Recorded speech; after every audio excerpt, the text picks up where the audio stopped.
So who gonna go first? I'm okay. Meenati Potarha. Okay, hi, how are you? I'm good. Okay, can you introduce yourself? When is your exam? So my exam is in July, Very good. Okay. 9th of July. And Okay. I'm going to So, do a face-to-face exam in Istanbul. okay. So, how was your preparation?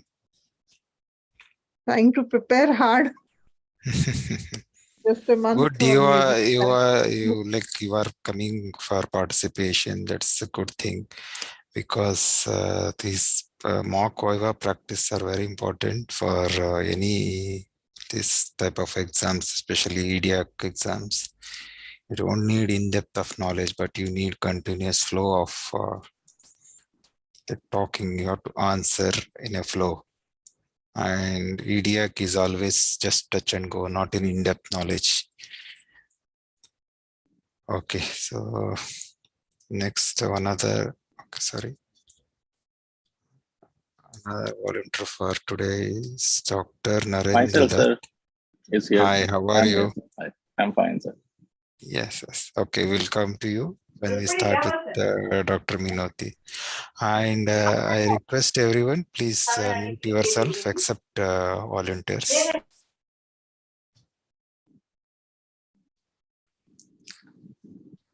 Okay. Okay, I have two questions. Two topics today. First, we will go ahead with the case scenario with perioperative renal dysfunction. Then next topic of discussion will be renal replacement therapy. Okay, and these topics just for superficial discussion. In depth, you can read by yourselves, and it's only for like EDAIC exams. Any other exams or if you need any details, you can read by yourself, or we can take another class on end-stage renal disease. So actually, I put it in my schedule, but we are doing only two today, two topics. Okay. So let me share my screen.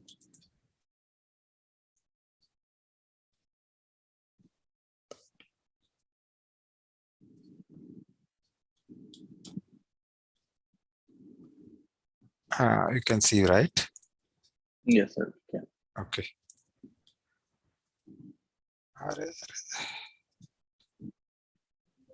Okay. Let's start. So, Dr. Miniti, can you read the case scenario? So John Doe, a 65 years old male with a history of hypertension, type 2 diabetes and osteoarthritis, underwent a total hip replacement surgery due to significant pain and mobility issues. The surgery was uneventful and John was transferred to postoperative care unit. However, 8 hours after the surgery, the nursing staff noticed that his urine output had decreased significantly. Vital signs: blood pressure 145 by 90 millimeters of mercury, heart rate 95 beats per minute, respiratory rate 18 breaths per minute, temperature is 98.4 degree Fahrenheit or 36.9 degree centigrade. Oxygen saturation 96% on room air. Okay. So hope you are clear with the case scenario. Yes. Do you have any doubts on case scenario? You can ask me.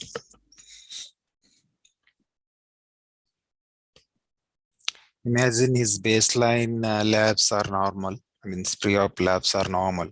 Okay, before taking up for blood investigations and other labs are normal. So, okay. Considering the history, should I discuss? No, wait. I'm just considering a case scenario. So I think all participants are clear with the case scenario. Do you need any more information?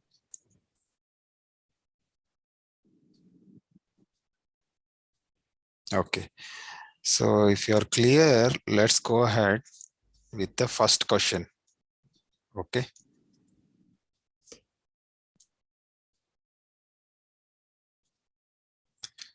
So first question for Dr. Minoti, what are the potential causes of postoperative oliguria in this patient?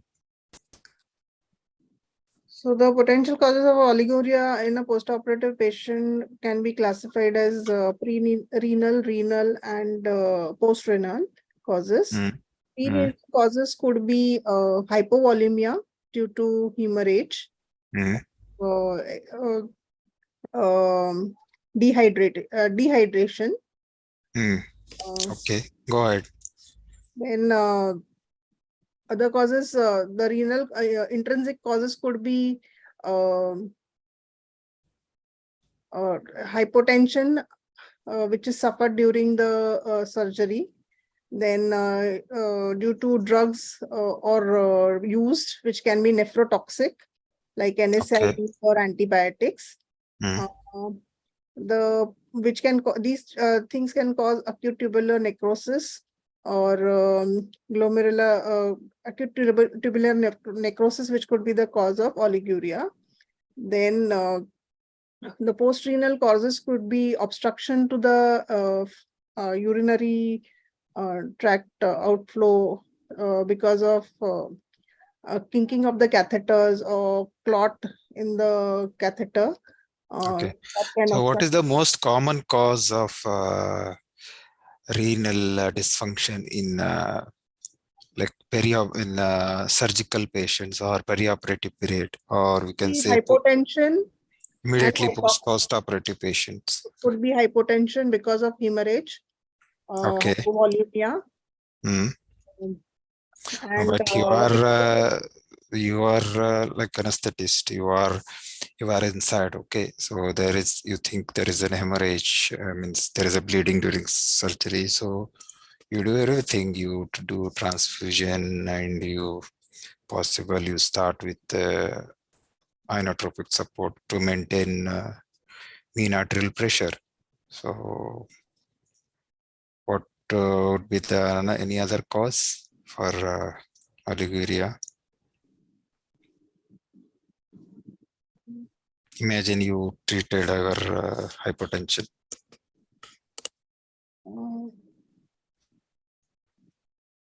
Vasoconstriction of the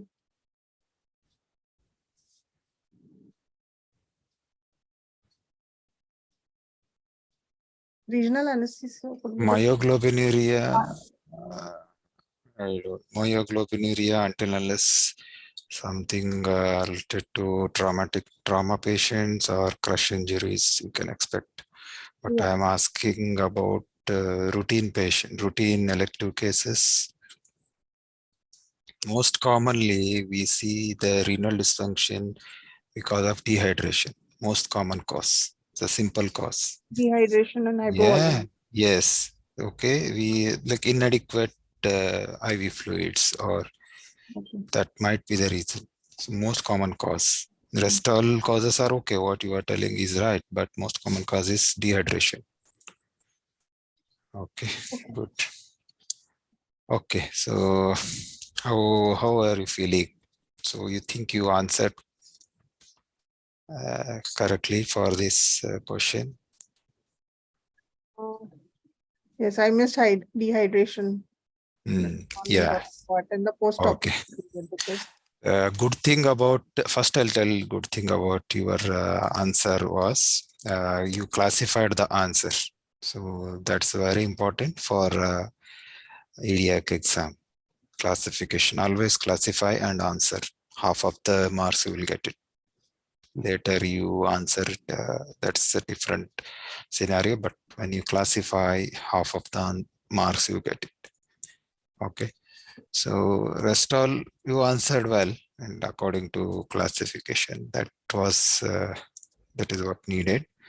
So let me just summarize. These are not exhaustive one, but so as you told, like you have to classify a pre-renal, renal, and so most common causes dehydration or hypovolemia due to blood loss during surgery or inadequate fluid intake, and or excessive fluid loss through perspiration or vomiting. And AKI again, mainly due to perioperative hypotension and nephrotoxic medications like NSAIDs and contrast agent used during surgery. And someone has mentioned, I think, urinary retention due to anesthesia effects, bladder dysfunction, or surgical manipulation of pelvic fractures. And next, last one is the post-renal causes like obstructive uropathy, such as blood clots, urinary catheter malfunction, and urethral injury. These are the common causes. So you can read a detail according to pre-renal, renal, and post-renal causes. That is most important. If you classify that, half of the marks you will get it. Remaining, if you answer 2 to 3 causes in that class, that's enough for this question. Okay. Okay, next question for you. What diagnostic test should be performed to further evaluate the oliguria in this patient? So the diagnostic test, we can do blood test like CBC to find out whether the patient is suffering from anemia. The other renal profile like BUN, the serum creatinine, BUN, and electrolytes, just to assess whether there is any electrolyte imbalance. And we need to hydrate the patient well. Okay. And give a fluid challenge to the patient to see whether the patient is able to pass more urine after giving a fluid challenge.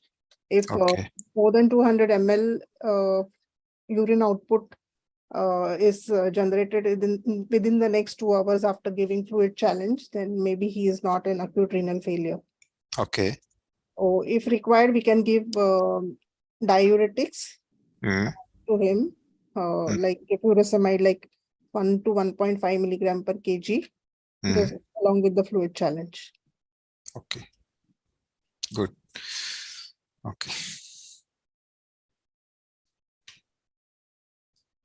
So as you mentioned about CBC, so assess anemia or infection. Yes, so and we can find out as we classified there, so determine which type of renal failure. So we can start with fractional excretion of sodium to determine the cause of a acute renal injury.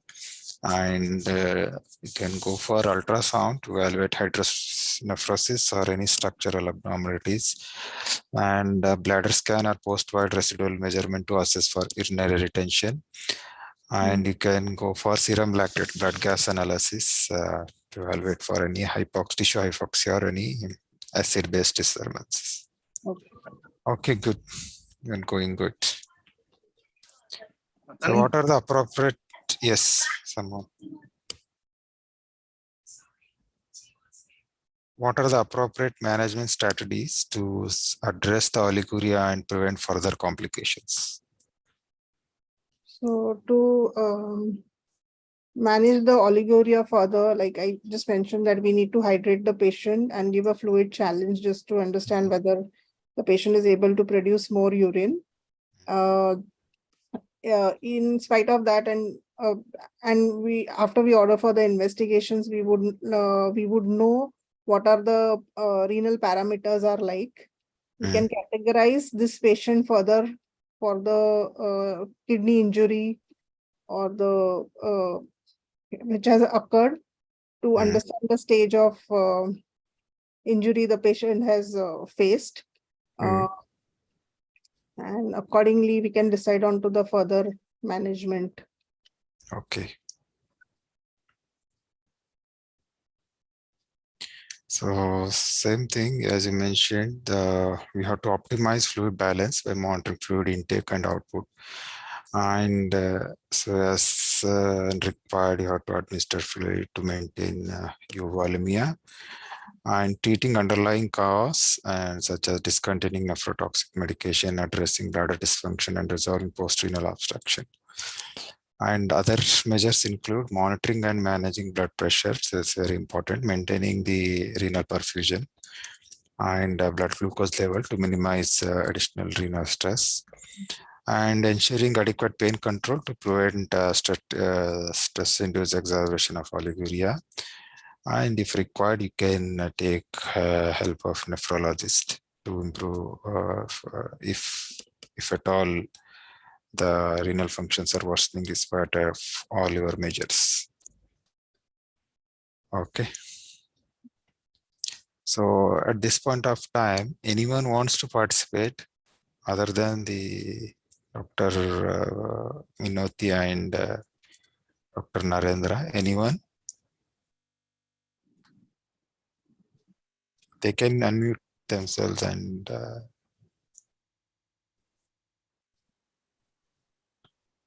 not like that. You need preparation. Just participation is important. That's why I was asking on the group. Those who are having exams in this coming month, June, July, they can participate.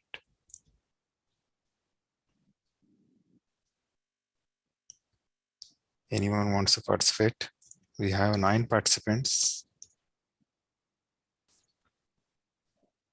Okay, no one? Okay, we'll go back to Dr. Minoti.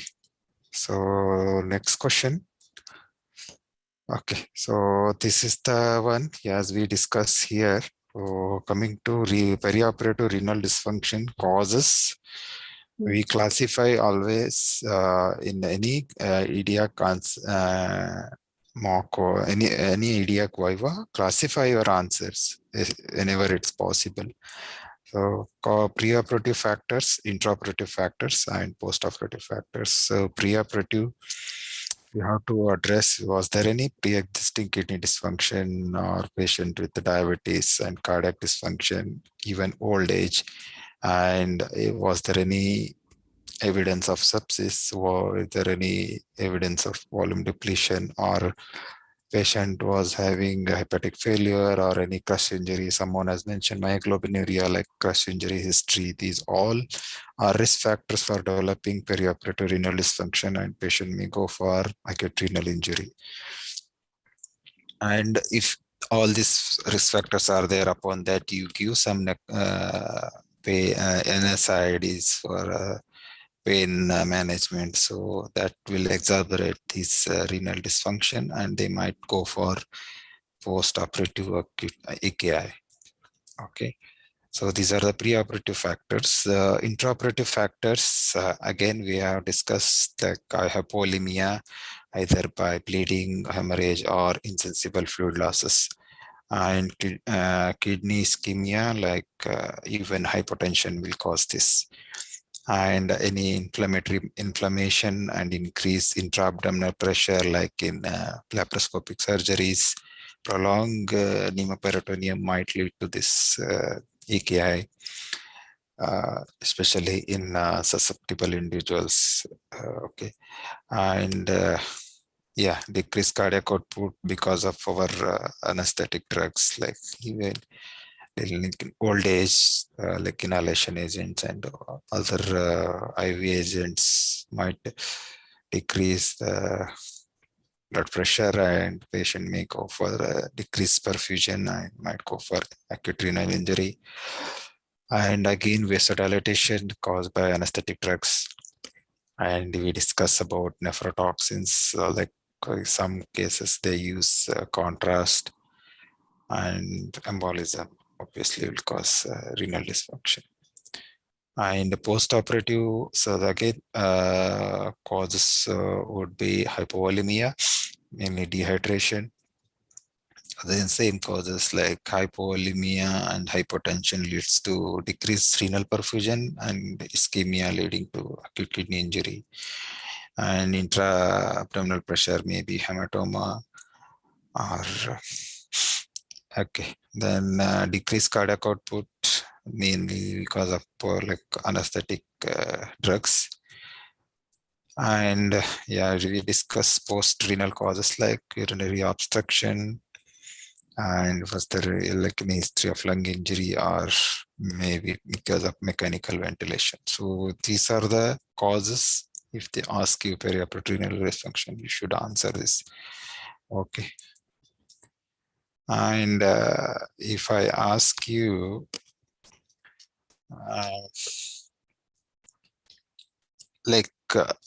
are there any risks of developing acute kidney injury in the perioperative patients. So, you know, any risks or causes, or you think that the patient will go for acute kidney injury, like increased risk, we can say. So can you? So, Yeah. patients having history of diabetes can Okay. have an increased risk of Yes. renal One injury. cause, yeah, one diabetes is Sir, the one 4 reason. Ds. 4 Ds. Yeah, you tell me what are the 4 Ds? So diabetes, renal dysfunction,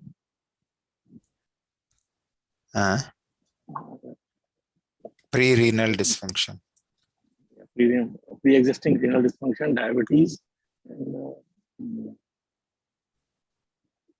my God, I had memorized. I'm not Okay, able to anyone? recall Anyone want to participate? it. You need active participation, guys. And you all go, who all having the exams, at least message in the chat. Who are giving exams in June and July. I'm appearing in July. Dr. Pankaj. Yes, Dr. Pankaj, you can unmute and if you want, okay. Sir, drugs, one of them is drugs. Okay, anyone who is supposed, Dr. Pankaj, you want to answer? Yeah, old age can be one risk factor. Okay, very good. Drugs, as I said, diabetes, and I think. Okay, so when we consider the risk stratification for perioperative acute kidney injury, the risk factors include age more than 56 years. The male gender itself is a risk factor for perioperative AKI. And patient is having active congestive cardiac failure, the risk increases. And if patient is having hepatic failure or presence of ascites, that in those patients, the risk of AKI is more. And in hypertension itself is a risk factor for AKI.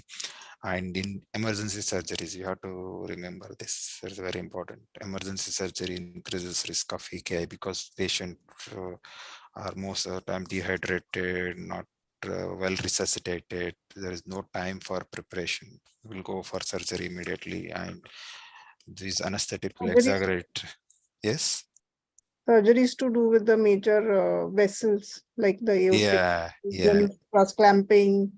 Yeah, that's what. All emergency surgeries, emergency surgery is itself is a risk factor for developing perioperative acute kidney injury. Okay. Then other causes include intraperitoneal surgery, like laparotomies, and patient is having pre-renal dysfunction, and as you mentioned about diabetes mellitus. So if you recognize these symptoms, you can prevent AKI perioperative, postoperatively. Yeah. And if I ask you, what are any other risk factors? What is there any surgical risk factors? Anyone can mention, anyone can come and answer. Is there any specific surgical risk factors for acute kidney injury? A long duration. Yeah, prolonged surgery. Yes, exactly. Increased bleeding during surgery. Who is answering? Dr. Falguni. Yeah. Increase? Yes. Profuse bleeding or increased bleeding during surgery. Okay, massive hemorrhage, you can say. Yes. Symbolic phenomenon. I'm asking surgical factors. So one was the prolonged durations and aortic clamping you mentioned, that's true. And significant third space loss. Okay. I need transplant surgeries. Okay. And cardiothoracic surgery. These all are surgical factors contributing for AKI. How would you optimize what you call in is CKD are going for OT CKD patient? Chronic kidney disease. Okay, Minoti, I'll come back. Next, I think we'll go for Dr. Narendra Dutt. Okay. Yes, sir. This question is for you. How would you optimize CKD patient? So we're talking about patient already having chronic kidney disease. Yeah, patient with known CKD. Okay. No, So it's how would you optimize prior to theater? so, sir, first of all, we'll take a history of Just the tell patient. me grossly, like Grossly, okay. 1, 2, Sir, 3, 4. puffiness, edema, history of urine No, output, whether what you optimize? Don't want any if clinical symptoms of CKD, and what you would like to do in this patient. if the patient is on hemodialysis, then I'd take the history as to when the dialysis was done, and if the next cycle is due, I would get it done before the surgery. Look at See, the volume status. grossly, like what I wanted to tell you grossly is, you start with optimizing blood pressure and fluid balance. That's very important. Okay, if it is hypertensive, that optimize fluid balance, make sure that patient is not dehydrated or hypovolemic, and do one blood gas, do electrolytes, correct if there are any acidosis, and hyperkalemia, how to correct it. Electrolyte balance is very important before going for any general anesthesia. And what are the other measures? Adequate hydration. Yeah, that is a fluid balance. Okay. Assess blood loss and replace hand in hand. And would you like to Urine output. transfuse? Urine output. Would you like to transfuse blood transfusion preoperatively in CKD patients? If they are anemic, if they are anemic, they usually What is- tolerate anemia better than Yeah. common patients. So maybe something like 7 or 8 gram percent would be acceptable. If it's below that, I would like to transfuse.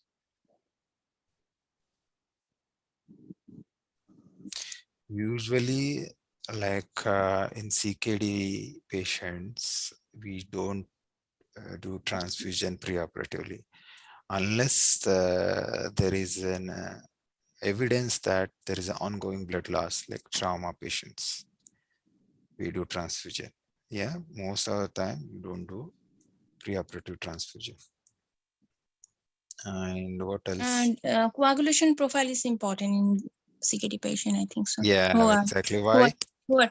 Who are going on hemodialysis, because during hemodialysis we usually use heparin during dialysis time, as also the procoagulant and anticoagulant in CKD patient are not compromising, not in the equilibrium condition. So coagulation profile is very much important.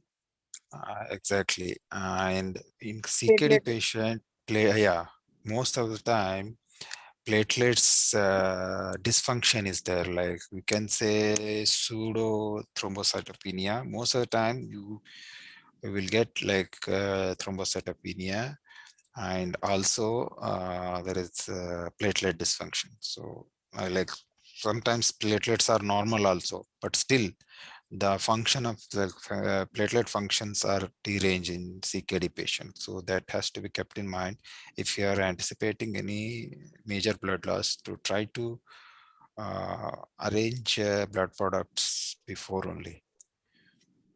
Okay. We talk about blood urea, nitrogen. Yeah. Serum urea levels. Yeah. Because these patients can have uremia. Yeah. That has to be up to me. That's a different, just different topic again. I think it was done by one of our colleagues, CKD and anesthesia. I'm just asking about grossly related to this.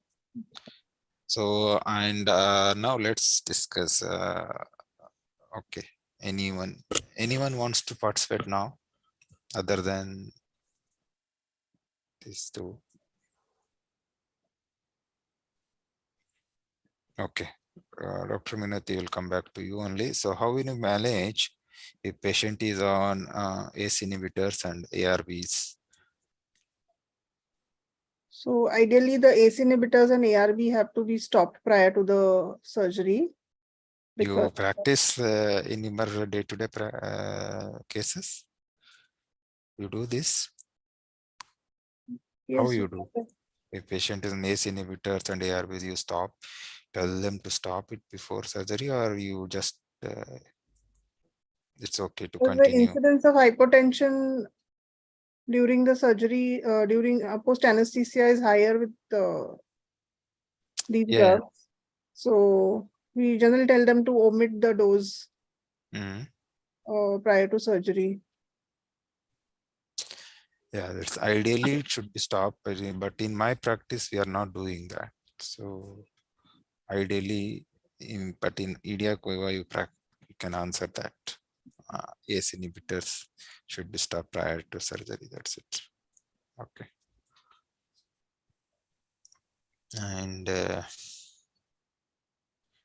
And what induction agent you prefer in CKD or a patient with pre-existing renal dysfunction? So it depends on what kind of a surgery we are doing. So if the patient requires general anesthesia, then propofol would be a drug of choice as an induction agent. But we have to take care that we don't. There is no hypotension while inducing the patient. Yes, that's very important. And you have to do titrated dose. Titrated doses of propofol for induction. So what are the intraoperative management you take care in these patients? Like you think that patient is having risk factors for developing perioperative AKI.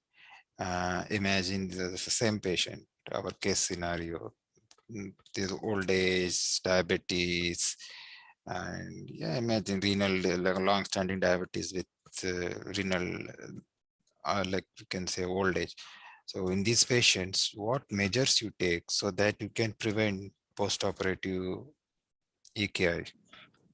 So basically, we need to hydrate our patients well. Exactly. But So we have to titrate. you can say that appropriate intravascular volume replacement. Need to titrate them well so that we do not cause a volume overload for these patients as they are chronic renal disease. Secondly, we need to avoid using nephrotoxic drugs, especially antibiotics. All measures should be taken to correct hypotensive episodes. We prefer to use ephedrine against phenylephrine because phenylephrine is a selective alpha blocker, which can cause vasoconstriction in the renal vessels. So it's not needed. Anything, any you can use ephedrine or phenylephrine. If you are maintaining mean arterial pressure above 65, that's enough in such patients. Not like a specific agent. And try to avoid nephrotoxic drugs. That's important. Okay, like avoid NSAIDs in these patients. Avoid NSAIDs in this patient. Yes. And what else? Maintaining of mean arterial pressure. Mean arterial pressure. To have a low threshold for giving blood and blood products. In case of hemorrhage. Yes. To maintain the circulating blood volume and the MAP. And, so, like, do you know any relation between the what you call glomerular filtration rate, that is GFR, and creatinine levels?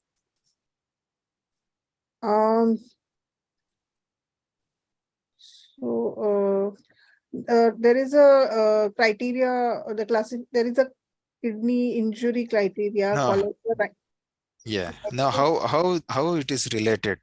Like if I say, like 82-year-old male patient is having normal creatinine, just high normal creatinine. So, do you say this is the normal, or this patient is having renal dysfunction? So if a 82-year-old has high normal creatinine, that means it is high for the patient, because in an Yeah. old age, the skeletal muscle mass is reduced. Yeah.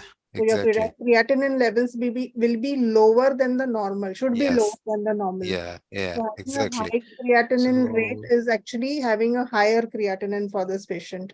yeah, if you can see this graph, you can see, right? You can see the graph? Yes. Yeah. So when we see GFR versus plasma creatinine, the plasma creatinine remains normal till the 50% of the like renal function is lost. Only it start to rise when the GFR goes below 50. So in like old age, with reduced skeletal mass, high normal creatinine, you can say most of the time it's the renal dysfunction. That's why plasma creatinine is not an ideal marker for renal dysfunction. So anyone wants to comment for early renal dysfunction markers?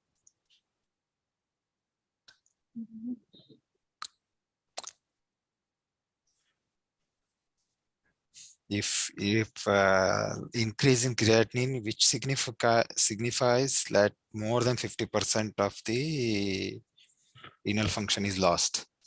Is there any markers we can say which can help in detection of early renal dysfunction?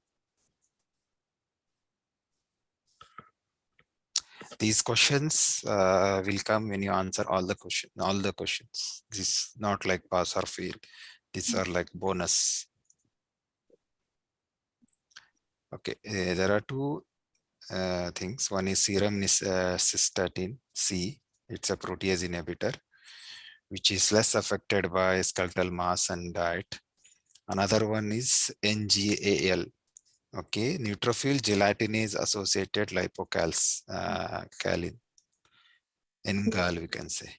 So can you Okay. please repeat the first one? First one is serum cystatin. Cystatin, okay. Cystatin C. Okay.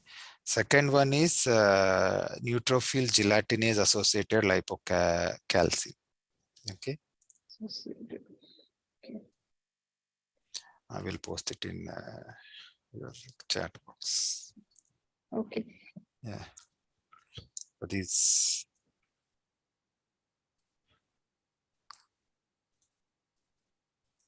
Gelatin is associated. Okay. okay.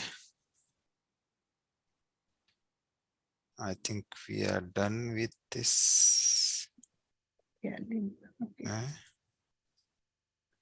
To summarize, acute kidney injury in perioperative period can be prevented with a good initial assessment, and simple measures include fluid management and avoiding nephrotoxic drug. Okay, and actively recognizing and treating AKI will decreases inpatient stay and decreases mortality and significantly decreases the healthcare cost, we can say. And yeah, that's it. Okay, thank you, Dr. Minati. Do you need invasive monitoring during preoperative period for fluid balance or fluid management? Invasive, what invasive monitoring? We do arterial Invasive line. intraarterial blood Yeah, pressure monitoring. intra-arterial line. Yeah, So we do that, cardiac but output. not in all cases. But it's again why we do that intra-arterial blood IV intraarterial cannula or invasive blood pressure? Why we do that?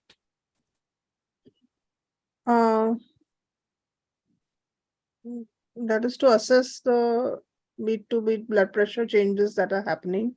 In case It's it for will measuring blood pressure, or Yes. it's measuring mean arterial pressure.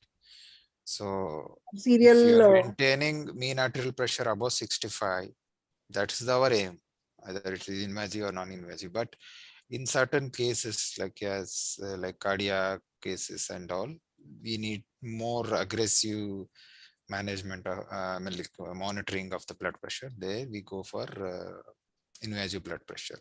The main aim is to maintain our mean arterial pressure, to maintain the vital organ perfusion. What measures, what monitoring, it's up to the anesthetist and what resources you have and what setup you are practicing, that all matters.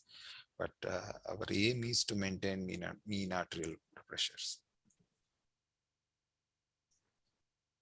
Okay.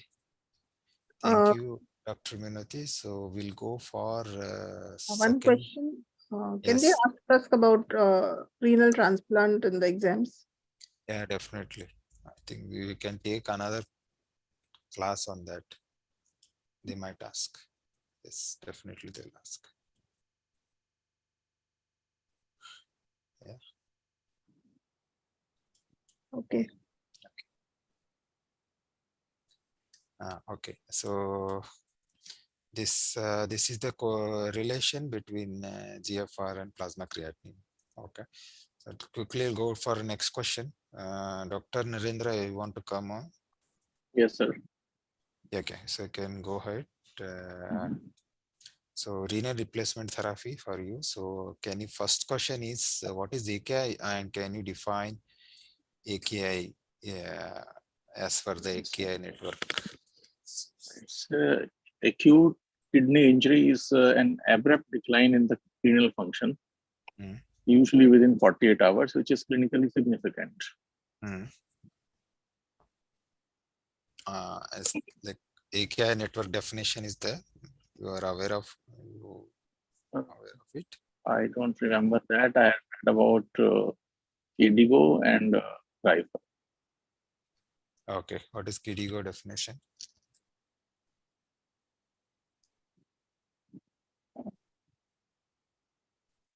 It's the rise in stage 1 is rise in creatinine level by 0.3 milligram per deciliter and fall in GFR by over 25%, plus urine output falling to below 0.5% for 6 to 12 hours.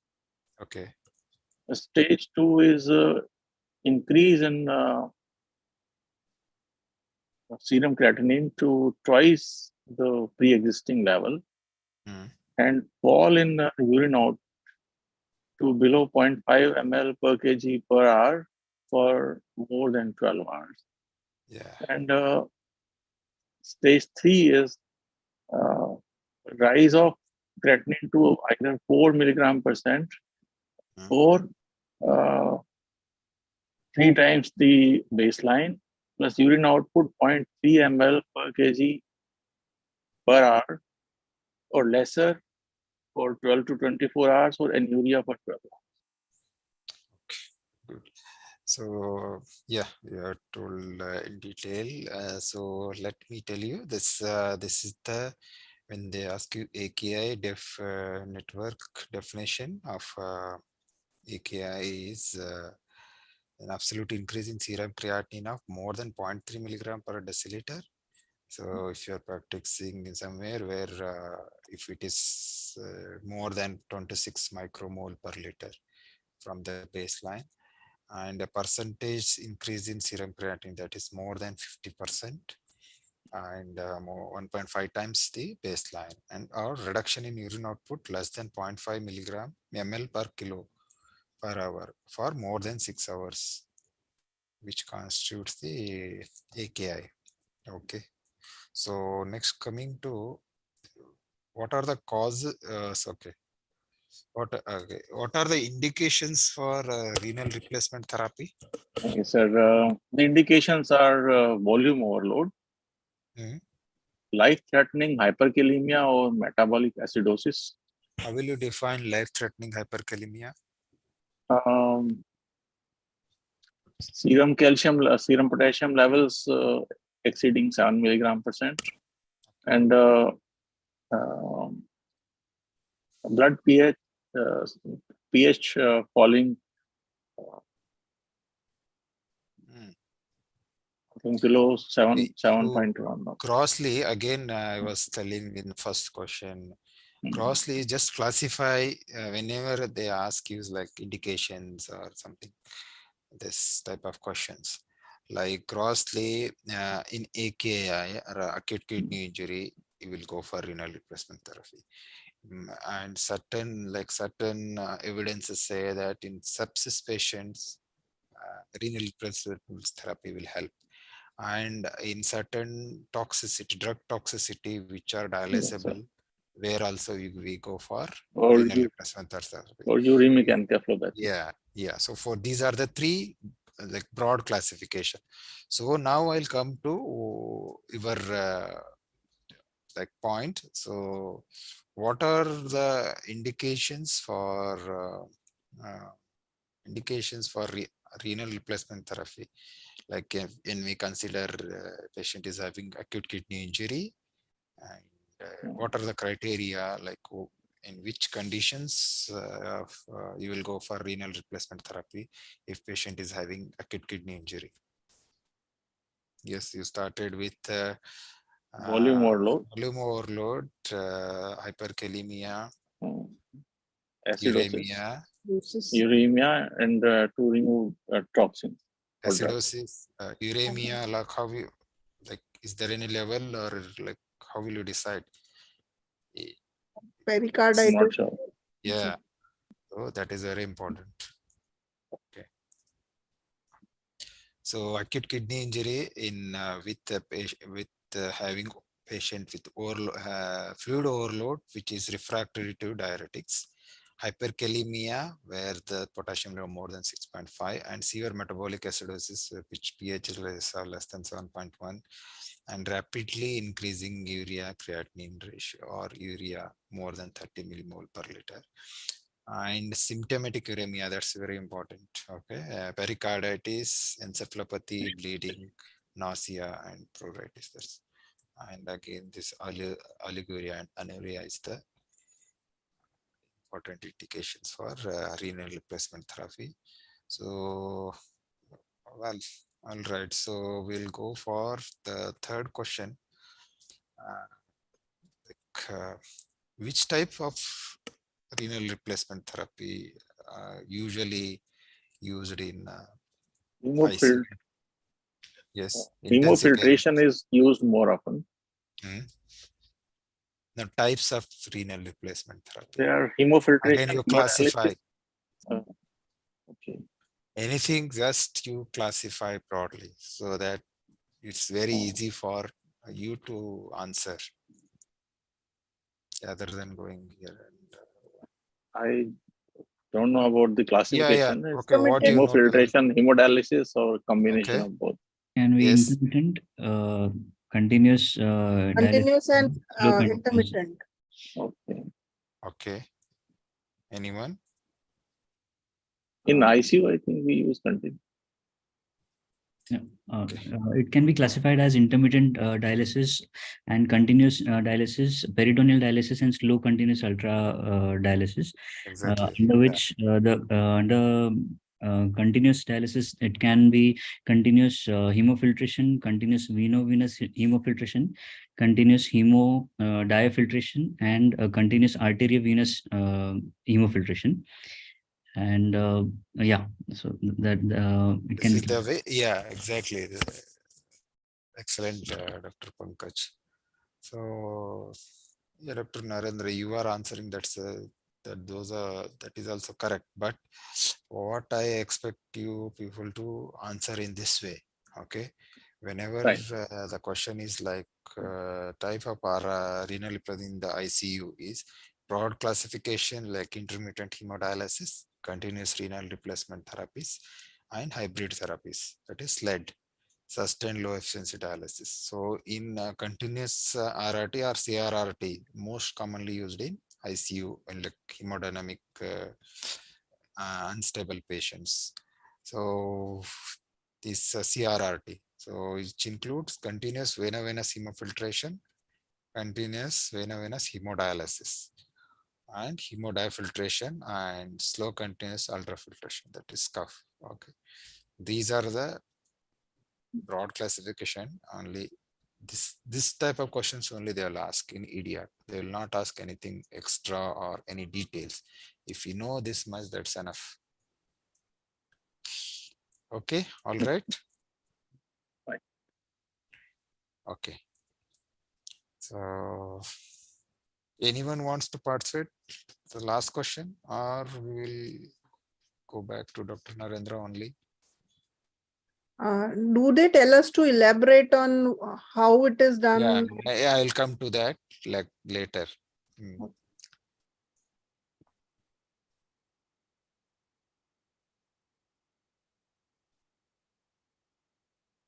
Okay, Dr. Narendra, please continue. The next question for you.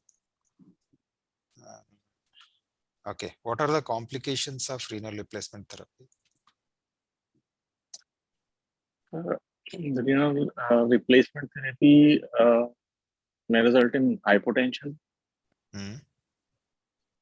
Addition of if heparin is used as anticoagulant, might result in hemorrhagic complications to the patient. If citrate is used as anticoagulant, and it may, if patient's renal hepatic function is impaired, patient may have citrate toxicity. There may be dyselectrolytemia. Okay.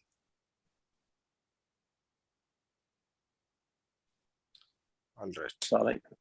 So yes, you are right. So complications, like it's in a common. Okay.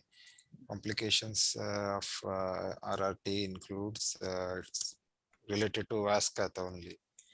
Like we can say like a line related sepsis, okay. Maybe like malfunction causing embolization. So like all vascath related complications, and hemodynamic instability, as you mentioned there, and somebody mentioned infection. Yeah, true. And next, air emboli, platelets consumption leading to coagulopathy and blood loss and electrolyte imbalance and hypothermia. And as you were mentioning about anticoagulation, so the heparin-induced thrombocytopenia is also most common cause. And so Dr. Minoti, you were asking about this. Yes. So when you answer this ways in this all the questions, you are pass. If you want to score more, you want to be like bonus question, then they will ask you in detail. Okay, so they might ask you these 3 questions, but I didn't put the answers here, so you can read by yourself if you want to be like perfect, like in a Viva 2, you want to answer all the questions. So they might ask you how the mechanism, they might ask you how solute is removed. They might ask you the difference between filtration and dialysis. One is convection, one is convention. And they might ask you what is hemofiltration and hemodialysis. And they might ask you anticoagulation. What are the anticoagulation used in dialysis or renal replacement therapy? And another question they might ask you, in which condition you won't use anticoagulation? Anyone?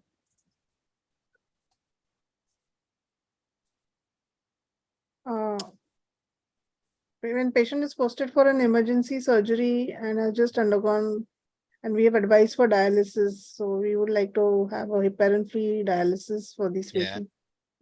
Then patients. Only the There's a bleeding tendency of patient, so Yeah. but Bleeding need tendency. dialysis. How will you define bleeding tendency? deranged INR. Uh, INR. yes, it's INR. Yeah. So exactly. Then anything else? thrombocytopenic patients. Platelet, Yeah. lower platelet count. Okay.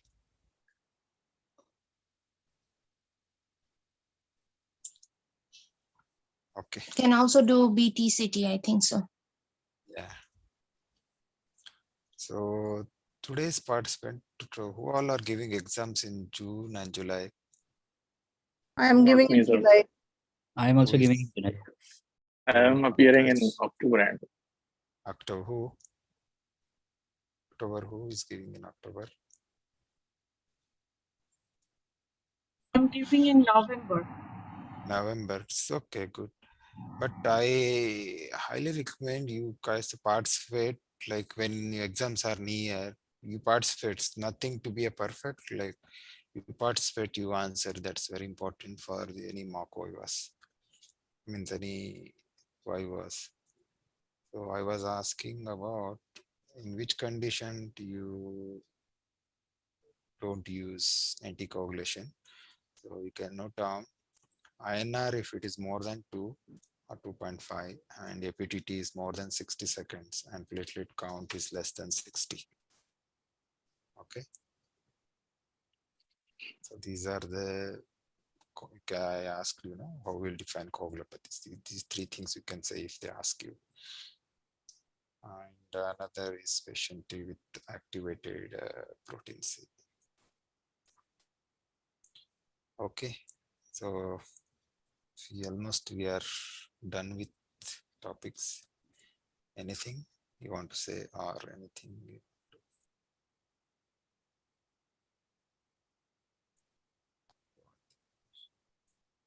I have a doubt. Yeah. Just out of curiosity, Yeah. can RRT be initiated in patients of sickle cell and thalassemia patients, or any the patients who have tendency to hemolyze, whose RBCs are not dysfunctional as RBCs? Yeah, I think we can do, but I'm not sure. If possible, I'll post. Can I Yeah. say something? I think Yeah, in yeah. sickle cell crisis, they give exchange transfusion than doing dialysis. Yeah. So they basically give fresh blood to the patient to exchange out the sickle cells. So and improve the oxygenation. Okay. Thank you. Yeah, very good. Anyway, I'm not sure about the answers. So I will post it if I know in the group. And thank you all for your participation. Thank you, sir. Thank you, sir. Thank you, sir. Hope it helped you. And good luck for your exams. Thank you so much. Okay. Thank you, sir. Thank you. See you next time. Thank you.